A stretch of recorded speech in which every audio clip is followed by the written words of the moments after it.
श्रीमद् वाल्मीकि रामायण में आपका स्वागत और अभिनंदन है। आप सुन रहे हैं अध्यात्म मिश्र द्वारा प्रसारित वाल्मीकि रामायण कथा।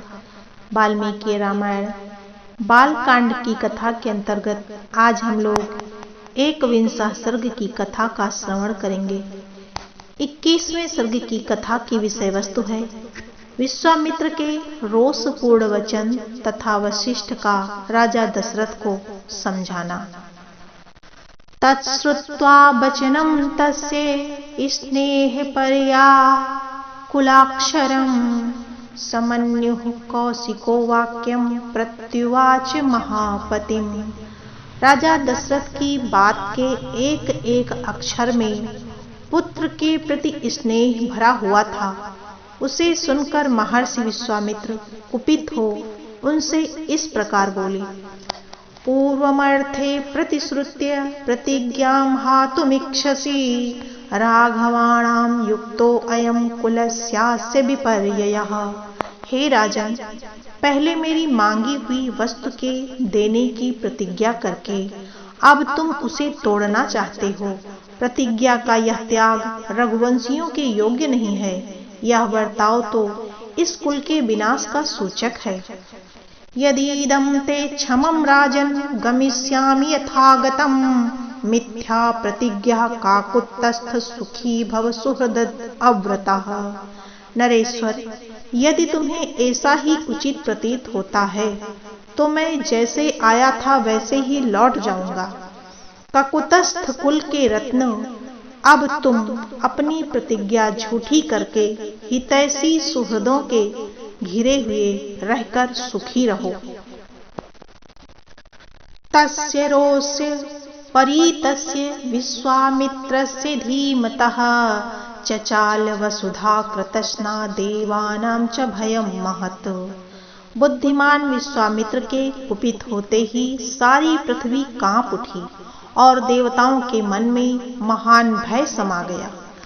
त्रस्तरूपं तु विज्ञाय जगत् सर्वे महान् ऋषिः नृपतिं सुव्रतो धीरो वसिष्ठो वाक्यमब्रवीत्। उनके रोष से सारे संसार में त्रस्त हुआ जान उत्तम व्रत का पालन करने वाले धीर चित्त महर्षि वशिष्ठ ने राजा से इस प्रकार कहा। इच्छाकूणां कुले जातः साक्षात् धर्म इवापरः धृतिमान सुव्रतः श्रीमान च धर्म हातुमर्हसि। महाराज, आप इक्ष्वाकुवंशी राजाओं के कुल में साक्षात दूसरे धर्म के समान उत्पन्न हुए हैं। धैर्यवान, उत्तम व्रत के पालन तथा श्री संपन्न हैं। आपको अपने धर्म का परित्याग नहीं करना चाहिए। त्रिषु लोकेषु विख्यातो धर्मात्मा इति राघवः स्वधर्मे प्रतिपद्यस्य नाधर्मे वोढुमर्हसि। रघुकुल भूषण दशरथ बड़े धर्मात्मा हैं। यह बात तीनों लोकों में प्रसिद्ध है। अतः आप अपने धर्म का ही पालन कीजिए, अधर्म का भार सिर पर न उठाइए। प्रतिश्रुत्य करिष्येति उक्तं वाक्यम् अकुर्वतः इष्टापूर्तवधो भूयात् तस्मात् रामं विसर्जय। मैं अमुक कार्य करूंगा ऐसी प्रतिज्ञा करके भी जो उस वचन का पालन नहीं करता, उसके यज्ञ यज्ञादि इष्ट तथा बावली तालाब बनवाने आदि पूर्त कर्मों के पुण्य का नाश हो जाता है। अतः आप श्री राम को विश्वामित्र जी के साथ भेज दीजिए। कृतास्तत्रं कृतास्त्रस्त्रं वनैनं सक्ष्यति राक्षसाः गुप्तं कुशिकपुत्रेण जलनेनामृतं यथा। ये अस्त्र विद्या जानते हों न जानते हों, राक्षस इनका सामना नहीं कर सकते। जैसे प्रज्वलित अग्नि द्वारा सुरक्षित अमृत पर कोई हाथ नहीं लगा सकता, उसी प्रकार कुशिक नंदन विश्वामित्र से सुरक्षित हुए श्री राम का वे राक्षस कुछ भी बिगाड़ नहीं सकते। ऐसे विग्रहवान धर्म एष वीर्यवतांबरः एष विद्याधिको लोके तपसश्च परायणम्। ये श्री राम तथा महर्षि विश्वामित्र साक्षात धर्म की मूर्ति हैं। ये बलवानों में श्रेष्ठ हैं। विद्या के द्वारा ही ये संसार में सबसे बढ़े चढ़े हैं। तपस्या को तो ये विशाल भंडार ही हैं। एषो अस्त्रान् विविधान् वेत्ति त्रैलोक्ये सचराचरे नैनमन्यः पुमान् वेत्ति न च वेत्स्यसि केचन। चराचर प्राणियों सहित तीनों लोकों में जो नाना प्रकार के अस्त्र हैं तथा उन सब को ये जानते हैं, इन्हें मेरे सिवा दूसरा कोई पुरुष न तो अच्छी तरह जानता है और न कोई जानेगा ही। न देवा न अर्ष्यः केचिन्न मरा न च राक्षसाः गंधर्व यक्ष प्रवराः सकिन्नर महोरगाः।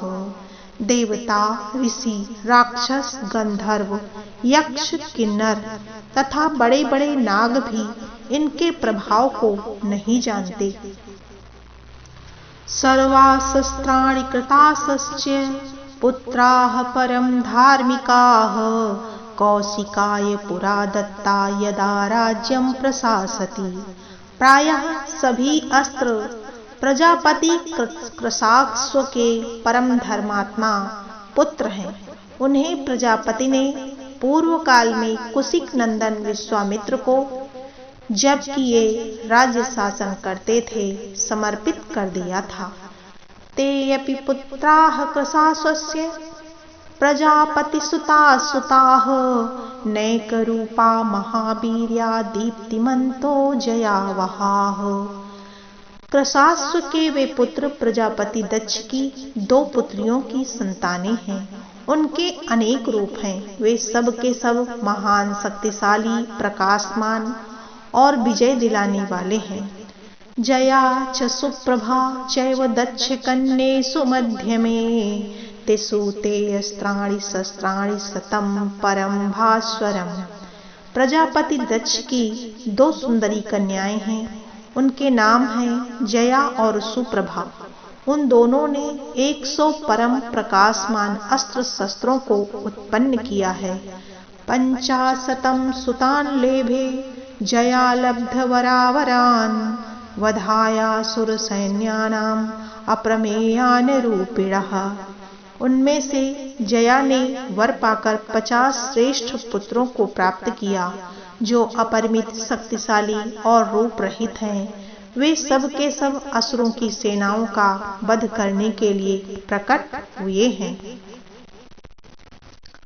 सुप्रभा जनयश्चापि पुत्रान् 50 पुनः संहारान् नाम दुर्धर्षान् दुराक्रमान् बलीयसः। फिर सुप्रभा ने भी संहार नामक 50 पुत्रों को जन्म दिया जो अत्यंत दुर्जय हैं। उन पर आक्रमण करना किसी के लिए भी सर्वथा कठिन है तथा वे सब के सब अत्यंत बलिष्ठ हैं। तानि चास्त्राणि वेत्तेष यथावत् कुशिकात्मजः अपूर्वाणां च जनने सक्तो भूयश्च धर्मवित्। ये धर्मज्ञ कुशिक नंदन उन सब अस्त्र शस्त्रों को अच्छी तरह जानते हैं जो अस्त्र अब तक उपलब्ध नहीं हुए हैं। उनको भी उत्पन्न करने की उनमें पूर्ण शक्ति है। तेना अस्य मुनिमुख्यस्य धर्मज्ञस्य महात्मनः न किंचित् अस्तस्य विदितं भूतं भव्यं च राघव।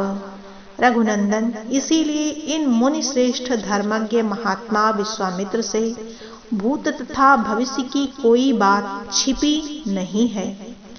एवं वीर्यो महातेजा विश्वामित्रो महायशाः न राम गमने राजन संशयं गंतुमर्हसि।